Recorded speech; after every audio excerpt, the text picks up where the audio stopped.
ओम नमः चंडिका। आप सभी के अंतर में बैठे परमात्मा को नमस्कार। आज हम ईश्वर के साकार और निरंकार रूप पर चर्चा करेंगे। तो जब सनातन धर्म के ऋषि हमारे वैदिक विचारधारा के अनुसार मूलतः परमेश्वर को परम निराकार चेतना के स्वरूप में प्रतिपादित करते हैं, तो हमारे ऋषियों ने ईश्वर के चित्रण को स्वीकार भाव से क्यों अपनाया। अगर हम एक अति साधारण छोट सत्य जो है उसको हम बालक को समझा सकते हैं, अबोध बालक को भी, कि ईश्वर निराकार है, अजन्मा है, अनंत है, तो फिर इतने सारे चित्र क्यों बनाए हैं।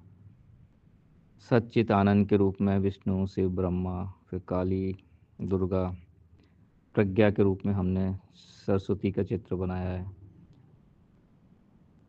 प्रकृति और शिव को पूर्ण रूप में निहित किए हुए गणेश जी का चित्र, सत्य की महत्ता का चित्र सत्यनारायण के रूप में, और तो और गायत्री मंत्र से जो उद्भूत शक्ति होती है उसका भी हमने चित्र बनाया है।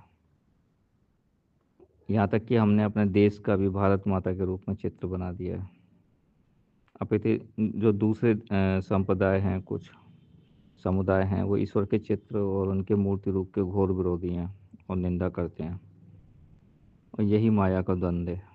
परमात्मा का साकार रूप देखना हो तो एक यह विश्व ही परमेश्वर माना जा सकता है। मूर्तियाँ और प्रतिमाएं ध्यान साधना की एकाग्रता के लिए मनुष्य की अपनी सूझबूझ हैं।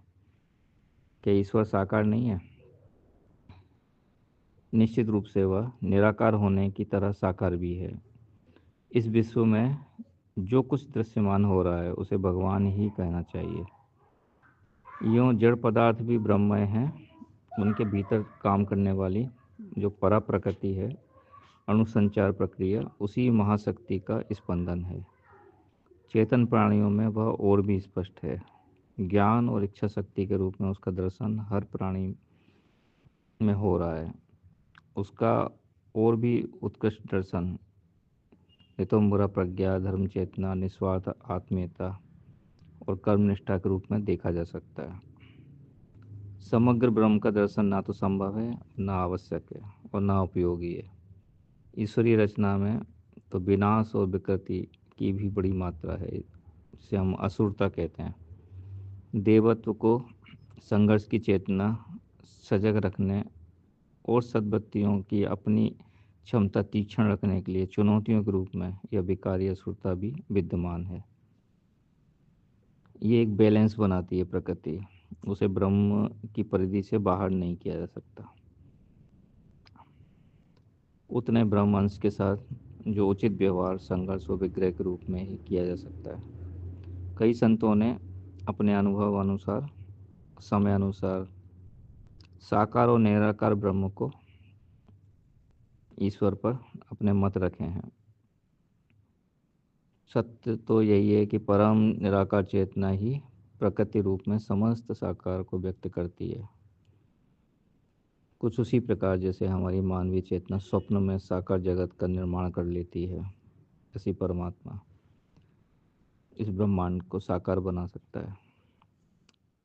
हम समझ सकते हैं साकार मूल तो निराकार है, उससे पृथक कदापि नहीं है। साकार से विमुक्त आध्यात्मिक भटकाव और इंद्रियजन्य दिशाहीनता का कारण है। निराकार मन को साकार रूप की सहायता से ही हम सहज रूप से एकाग्र कर सकते हैं। साकार रूप वह सीढ़ी है जिससे निराकार के शिखर तक पहुंच सकते हैं हम लोग। साकार ईश्वर का अनादर करके हम निराकार को प्राप्त नहीं कर सकते। मनुष्य को साकार चिंतन जो है, जिसको हम धारणा कहते हैं, उसके द्वारा ही जो अचिंतनीय साम्राज्य है, जिसको हम ध्यान समाधि कहते हैं, उसमें प्रवेश मिलता है। स्थूल जगत में रहकर स्थूल की सहायता से सूक्ष्म की प्राप्ति होती है। सरल मार्ग दरकिनार करके अगर हम कठिन मार्ग से लक्ष्य भेदन करेंगे तो ये कोई बुद्धिमत्ता नहीं है। भाव रूपी शक्ति का त्वरित विकास साकार रूप में ही संभव है। साकार के प्रति ही हम भाव अपने बढ़ा सकते हैं। विडंबना तब है जब मनुष्य अपने मन की गति न समझकर, चित्रण का उद्देश्य भूलकर मनोदशा का विकास नहीं करता और स्थूल में खोकर जीवन व्यय कर देता है। ओम। आप सभी के अंतर में बैठे परमात्मा को नमस्कार।